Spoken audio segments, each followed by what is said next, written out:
Assalamualaikum warahmatullahi wabarakatuh. Kami dari kelompok 4 yang akan menjelaskan tentang Transmission Control Protocol atau Internet Protocol.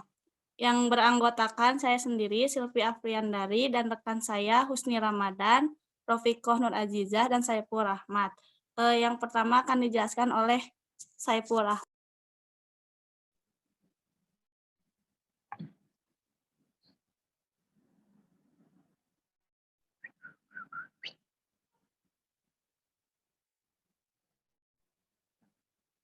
Baik, apa yang dimaksud dengan TCP atau IP?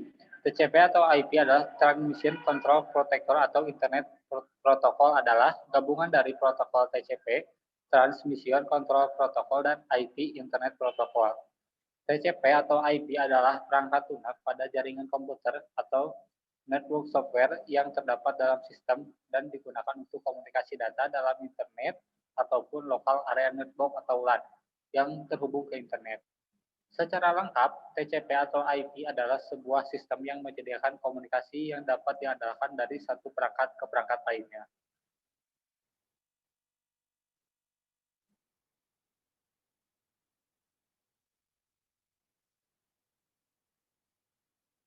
Kapan TCP atau IP dikembangkan? Protokol TCP atau IP dikembangkan pada akhir dekade 1970-an hingga awal 1980-an. Sebagai sebuah protokol standar untuk menghubungkan komputer-komputer dan jaringan untuk membentuk sebuah jaringan yang luas atau disebut WAN. TCP atau IP merupakan sebuah standar jaringan terbuka yang bersifat independen terhadap mekanisme transport jaringan fisik yang digunakan, sehingga dapat digunakan di mana saja. Protokol ini menggunakan skema pengalaman yang disebut sebagai IP address yang mengizinkan hingga beberapa ratus juta komputer untuk dapat saling berhubungan satu sama lainnya di internet.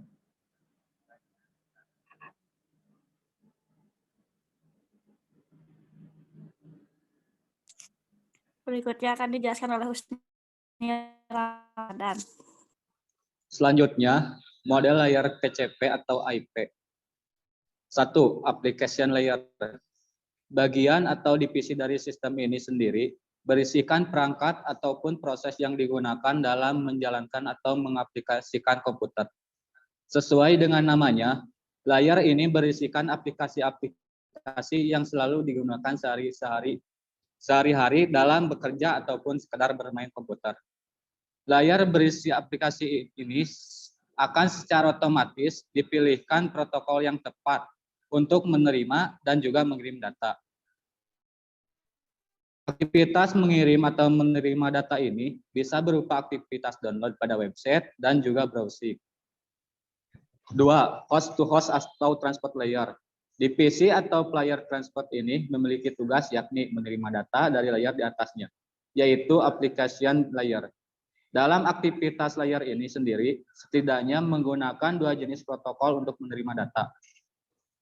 Adapun protokol yang digunakan adalah Transmission Control Protocol dan User Datagram Protocol. Kedua protokol ini berbeda dalam mengirimkan data.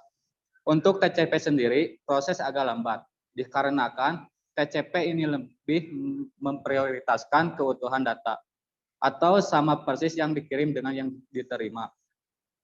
Sedangkan protokol UDP sendiri lebih terkesan sembrono, yang mana data dibiarkan asal sampai saja, tanpa memperdulikan keutuhan data tersebut. Meskipun demikian, kedua protokol ini memiliki fungsi dan keunggulan masing-masing. Dalam mengirim aplikasi sebaiknya digunakan data yang dikirim tidak rusak dan malah kehilangan fungsi dasarnya.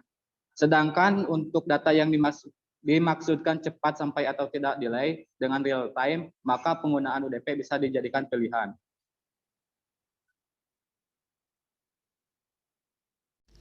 Tiga, network layer.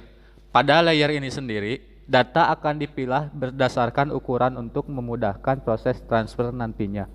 Untuk data dengan ukuran banyak atau besar yang berasal dari divisi transport akan dipisahkan, lalu kemudian disesuaikan dengan media yang akan dilewatinya.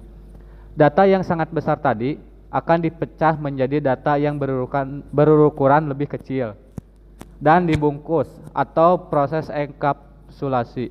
Setelah itu, barulah data diberi label asal dan tujuan data tadi. Layer ini berperan sebagai penuntut tujuan di mana paket akan dikirimkan. Dalam proses pengirimannya, tidak boleh sembarangan. Proses pengiriman harus sesuai IP address yang sudah terpasang pada setiap perangkat komputer, yang tentunya sudah tersambung pada jaringan internet yang stabil. 4. Network Interface Layer menjadi layer atau bagian paling bawah. Maka bagian yang berisikan perangkat keras atau hardware dan driver ini bekerja untuk mengubah logical data menjadi signal.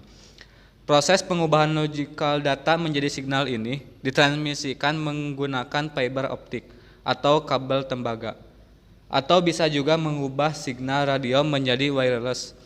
Perlu diketahui bahwa setiap layer atau divisi ini bisa beralih fungsi sewaktu-waktu. Layer akan memiliki tugas kebalikan dari yang biasanya. Hal ini biasa saja terjadi jika setiap divisi dalam keadaan tidak mengirim data, melainkan sedang menerima paket data. Apa saja fungsi dari TCP atau IP? Fungsi dari TCP atau IP itu sendiri memang tidak hanya mengkoneksikan antara komputer satu dengan yang lain, namun juga mencakup berbagai hal berikut ini. Melakukan pengiriman file yang terenskripsi, melakukan remote login pada komputer lain walaupun pada jarak jauh sekalipun, mengirim dan menerima komputer mailing, melakukan fitur network file system yang digunakan untuk sharing file seakan berkas tersebut merupakan milik pribadi pada komputernya, melakukan remote execution, yaitu perintah massal untuk menjalankan produk yang sama pada semua komputer yang bergabung dalam jaringan. Yang terakhir, melakukan fitur name server. Bagaimana cara kerja TCP atau IP? Pertama, datagram akan dibagi-bagi ke dalam bagian-bagian kecil yang sesuai dengan ukuran bandwidth di mana data tersebut akan dikirimkan. Pada lapisan TCP, data tersebut lalu dibungkus dengan informasi header yang dibutuhkan, misalnya seperti cara mengarahkan data tersebut ke tujuannya, cara merangkai kembali sebagian-bagian data tersebut jika sudah sampai pada tujuannya, dan sebagainya. Setelah datagram dibungkus dengan header TCP, datagram tersebut dikirim kepada lapisan IP. IP menarik datagram dan menambahkan headernya sendiri pada datagram tersebut. IP lalu mengarahkan datagram tersebut ke tujuannya. Komputer menerima melakukan proses-prosesnya perhitungan. Ia memeriksa perhitungan checksum yang sama dengan data yang diterima. Jika kedua perhitungan tersebut tidak cocok, berarti ada error sewaktu pengiriman dan datagram akan dikirimkan kembali. Apa saja kelebihan dan kekurangan TCP/IP? Kelebihan: memiliki mekanisme pengiriman data yang handal dan efisien, bersifat open platform atau platform independen, yaitu tidak terikat oleh jenis perangkat keras atau perangkat lunak tertentu. Karena sifatnya yang terbuka, TCP/IP bisa mengirimkan data antara sistem-sistem komputer yang berbeda yang menjalankan pada sistem-sistem operasi yang berbeda pula. TCP atau IP terpisah dari perangkat keras dan mendasarinya. Protokol ini dapat dijalankan oleh jaringan Ethernet, token ring, X25, dan bahkan melalui sambungan telepon.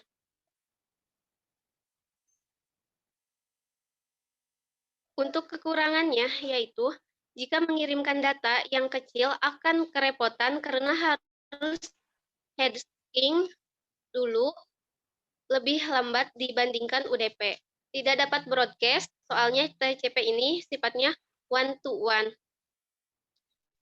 Kegunaan: menyediakan komunikasi logika antara proses aplikasi yang berjalan pada host yang berbeda, protokol transport berjalan pada end system.